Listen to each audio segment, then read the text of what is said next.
SIR এর ব্যাপারে তো আমাদের কাছে এখনো ক্লিয়ার না, পুরো ব্যাপারটাই ধোঁয়াশা।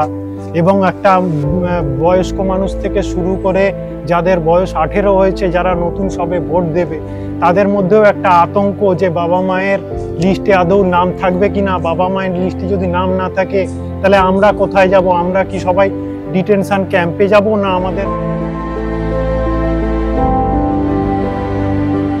মানে এইভাবে যদি নাগরিকের উপর অত্যাচার করে, তাহলে কি এটাকে আমাদের দিদি সরকার, সে সরকারকে মেনে নেবে? বলুন তো, আপনারা বলুন তো, মেনে নেবে কি?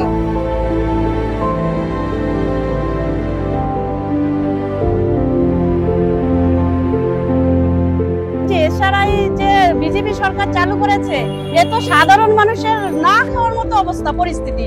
কাজ বাদ ছেড়ে এই যে লাইন দিচ্ছি, বাচ্চা কাচ্চার পড়াশোনা হচ্ছে না, বাচ্চা কাচ্চাকে এখন পড়তে বসাবো তাই নিয়ে এই ফর্ম নিয়ে দৌড়াতে হচ্ছে।